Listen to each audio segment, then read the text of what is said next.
You were just saying before we came on air, Dan, that you couldn't recall a vice presidential choice that had so energized the party or so changed the dynamic of a race. Well, that is true. It's not true that I was covering politics when Sam Houston was still riding, but I've been around a while. But I've never seen anything like this, a vice presidential choice that did change the dynamic of the race. Again, I want to emphasize there's a long way to go in this race. A lot of things can happen. But McCain needed what the coaches call instant offense, and he got it. You know, Pat Buchanan, I had the pleasure of sitting next to Pat when the Sarah Palin choice actually became official. And I remember you said, without hesitation, this is the biggest risk gamble in presidential history taking her, and it is really, the boldness of it is extraordinary. But I think, Dan, that I honestly believe, given how well Barack Obama did at his convention, if he hadn't taken her, I don't see how McCain could have had the excitement and energy and fire to win this election. Couldn't agree more that if McCain goes on to win, the decisive moment is when he chose Palin. If Barack Obama loses, I think his decisive moment was when he didn't choose Hillary Clinton as his running mate. I think that's exactly right. Do either of you have the feeling, though, that as Paul Harvey would say, that, you know, we've got to wait for the rest of the story? Oh, no, absolutely. You know, for the Sarah Palin. I mean, this could, Chuck mentioned a house of cards. You could have some problem blow up, something like that. No question. We all know that overnight's a long time in politics. A week is forever, and we still have a long way to run. Many things will unfold here. I can remember that Al Gore came out of his convention with a big lead. I don't know, 12, 15, maybe 17 Mike points. Dukakis, 17 points. 18, and it all faded away in October, and by the time it got to November, we know what the result was. You know, we came out of that after the Chicago convention with Humphrey, we're 13 points ahead, and in those days, 13 points was an enormous thing to overcome. We were 13 points ahead October 1 when he went out and made that Utah Salt Lake City speech, which brought the party together. You could hear the hoofbeats behind us all the way down to that election. Well, one doesn't want to forget. Sorry, go ahead.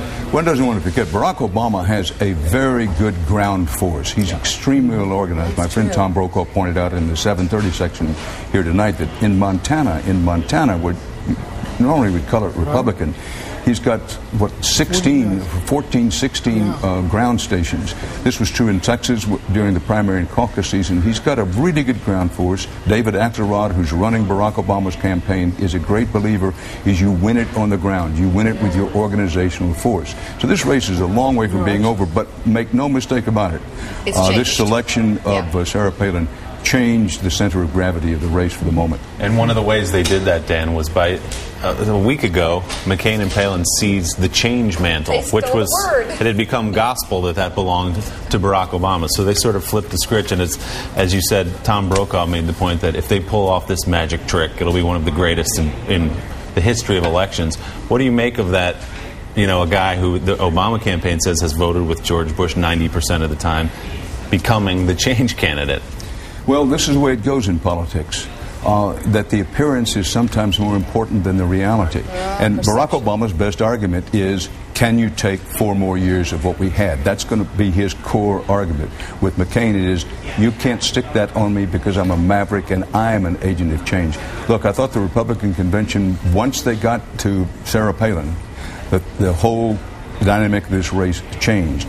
And for John McCain to be running this well in the polls, if he didn't have Palin on the ticket, it wouldn't be this close in the polls. I'm not a great believer in polls. They can disappear overnight, as Pat knows from his campaigns and pointed out with the Nixon-Humphrey race back there in the dark ages. But, but you know, I've said it before, I'll say it again. I have covered goat ropings and space shots and politics, and I have never seen anything like this race. It's something else. What about moose dressing, field moose dressing? Well, you know, I can field dress a deer. I don't know about I can do a deer. I've done a deer. And that's why the Sarah Palin, there's some things in her life that she brings to the table that I think really connect with more of America than maybe we know about. But I will tell you that what she has also done, Dan, is made John McCain's candidacy transformational, like Barack Obama's, as opposed to being the boring white guys next to the change or the future or however they were painting themselves. But the question is, does being a part of history, which on either side you will be, no matter how you vote, you will be a part of making history, does that excite voters away from Barack Obama? Does that excite voters toward John McCain? Or does it just churn up the press coverage and make it a certainly great story? churns up the press coverage, as we are example A. here this morning. Sure. But, you know, I have ultimate confidence in the audience. Being on television for as long as I was, I learned to trust the audience, and I trust the American people. They'll be making their judgments. Particularly, you talked about white women, and in the polls, McCain has had an extraordinary swing in white women. Whether that is real or not, the polls are, as I think Chuck pointed out earlier, they leaned for 20% of white women and things. But look, before he chose Sarah Palin, John McCain was trailing very badly in that important demographic. I am one who believes that women in general, and in this country that means primarily white women in rural areas, small towns, and the suburbs, are going to decide this election in Virginia, Ohio, Pennsylvania, and Michigan, which are my big four. And if it's true that John McCain has had this big a leap in approval rating with them, this is trouble with a capital T with Barack Obama, and he's going to have to run faster than a six-legged jackrabbit to catch up. There we go. I knew we'd get one. Got one. Yes. Got one.